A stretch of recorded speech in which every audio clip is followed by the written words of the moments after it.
Hello, friends, and welcome back to r/Tales from Retail. And it's time for another set of stories about crazy people. But before we start, don't forget to subscribe to the channel and turn on notifications if you're new here so you don't miss a new video every single day. And our first story today, if you're rude and refuse to pay, we have the right to refuse service even after they're done. So I was in a shop one day, a customer was getting some keys copied, nice simple job. Suddenly, while I've got the machine running, some shirtless guy comes in looking really frantic. I tell him I'll be just a minute longer, then I finish the keys and send the first customer on his way. Frantic dude, geez, took you long enough, I need you to come unlock my car. I'm already a little annoyed since it's almost closing time, but I figure he's got a kid or dog or groceries in the car and give him the benefit of the doubt. Me. No problem, where is it? It's a couple miles that way. My girlfriend drove me over here. You can follow us to it. So I get some info from him, the kind of car it is, his name, number, address, in case we get separated, etc. My phone's in the car, so if you call, I won't answer. Then how about your girlfriend's number? Hers is in there too. Well, okay then. Since it's pretty much closing time, I just go ahead and set the alarm and lock the doors as I leave. He doesn't like this and starts saying how I'm taking forever. Yeah. Chill. 5 extra seconds won't kill you. I get in my truck, follow him out there. When we get there, I grab my tools and head to the car. Surprisingly, there's nothing in there except for the keys on the seat. No kids, no dogs, so now I'm just hoping it's actually his car. You better not mess up my doors. This is a classic. Yeah, a classic Ford POS. I open it in about 10 seconds and check the insurance card. Yup, it's their car. Pick up the keys and go over to tell him, all right, that'll be $40. And he just looks at me dumbfounded. Wait, you mean I have to pay for this? Yeah. Me. Yes, sir, we charge a service call when we have to go to the location. Well, I'm not paying you for that. You did it in 10 seconds. I could have done that myself if I'd known. Well, I'm sorry, but I can't do this for free. I mean, I could have. There was no real emergency like a life endangered. Plus, he was rude about the whole thing. We normally just bill someone in this situation, but we've been burned too many times, so we only do that for companies. Well, I'm not paying for that. I don't have any money. Well, then if you think you can do it yourself, go for it. I throw his keys back in the car, lock the doors, shut it behind me, and leave. I get home about 10 minutes later. Then after about an hour, he calls back. I can't get it open. Come back again and open my car. Me. I can go out again, but I'll have to charge you for 2 service calls. If you a-hole, I'm not paying you $80. Then you can call the other locksmiths nearby. I'm sure he'll be happy to help. Click. I didn't tell him, but they charge $100 to unlock cars. Never heard back from him. I would have been disappointed if you hadn't locked his keys in the car after he refused to pay. Good on you for standing your ground. And our next story. Coupon fraud revenge. Background. I'm a cashier / self-checkout supervisor at a warehouse-type store that requires a membership to shop. The membership part is important later on. Tonight, I was scheduled to work the self-checkout lanes. It's pretty quiet in the store, and a woman calls me over for help. We'll call her Coupon Lady, CL. Hi, the machine isn't accepting my coupons. I look over, and she's trying to double and even triple some of her coupons. Our store has a strict 1 per item policy for coupons, although the registers sometimes accept doubles due to a bug. This woman was trying to use 3 and even 4 per item, though, basically just trying to put through as many as she could before the register caught on. According to the terms and conditions that people sign when creating an account, only 1 coupon can be used per item, and using any more than that is considered coupon fraud. Me. Actually, our company policy is to only use 1 coupon per item. Oh, they let me do it all the time. In other words, she's never been caught. So she's a little annoyed, but seems to be understanding.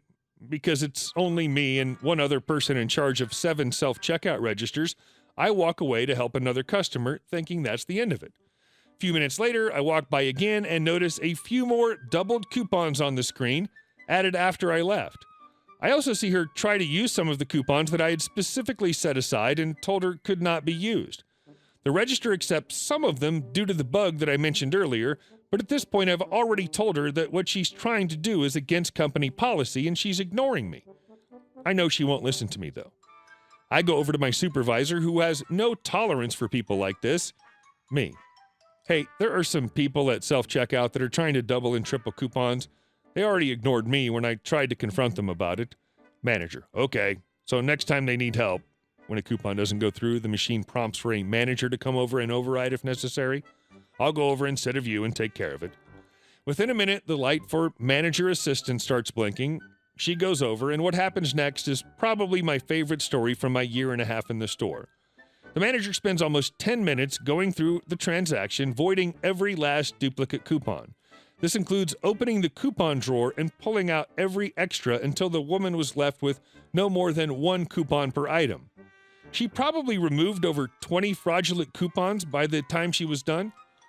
We might have been a little more lenient if she hadn't ignored me specifically, or if she hadn't been trying to cram as many coupons through as possible before the computer caught on. But she clearly knew exactly what she was doing. As soon as she left, we printed a duplicate receipt and handed it to the loss prevention manager. The issue with a membership-based store is that every transaction that's made is linked to an account. Her account has now been flagged for coupon fraud, and the next time she comes in, her membership card will not be usable at the self-checkout registers. It'll prompt for a manager to come over and immediately void the transaction. She will have to go to a regular register where it will ask the cashier for an override from loss prevention before allowing them to proceed with the transaction. After all, cashiers can keep a much closer eye on possible fraud. And our last story. Mom blows up over $9 and my customer service. This is my first time posting on this subreddit, so I'm going to try and keep it as vague as possible, in case this lady finds the post and tries to get me fired for a second time. This literally happened just a couple hours ago, so I'm trying to remember it as well as possible. I work in a 2-floor department store as a cashier. I just came back from a leave of absence, and today was my first shift back. That's fine, getting into the groove of things can be tough, but I managed until the last hour of my shift.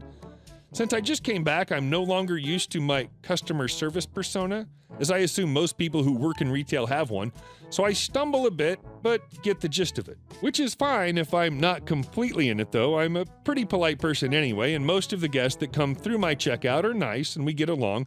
I've never had a customer complain about me ever. So this mom and her daughters come up to my register, and I scan their item, and the screen reads asking how much it is. Which is fine, it happens sometimes, items get missed.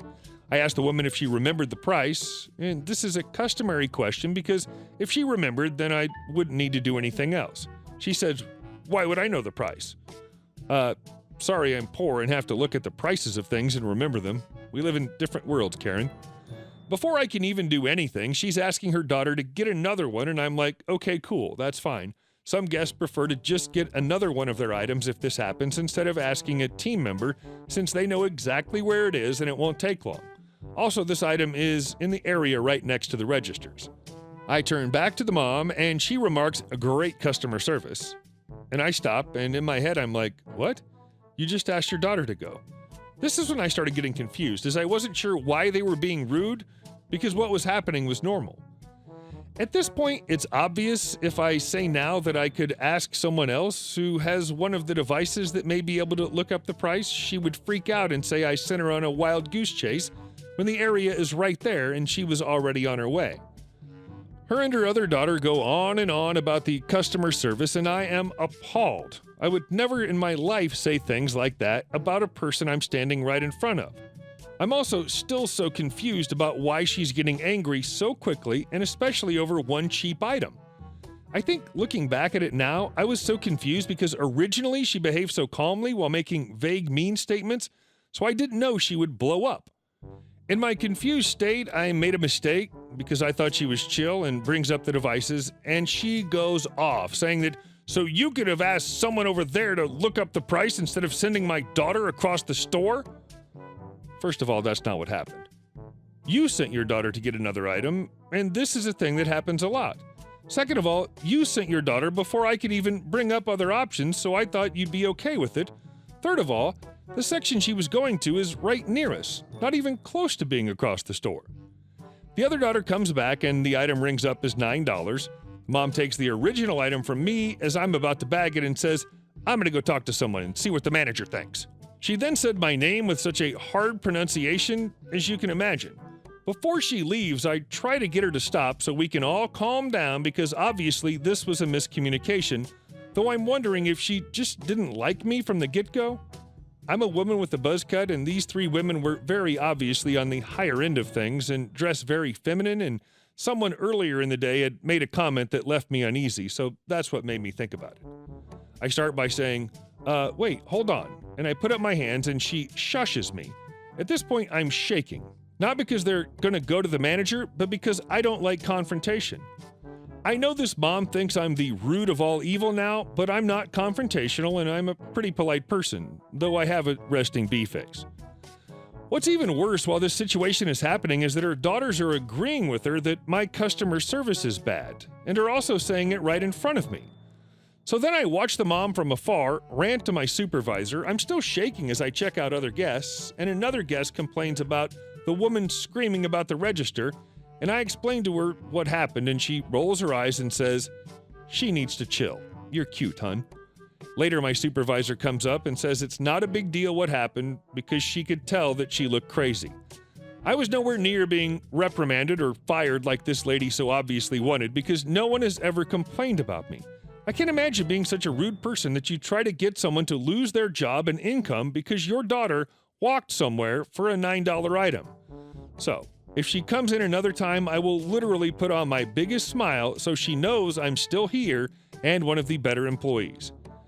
Hey guys, thank you all for watching the video to the end, and I'll see you in the next one.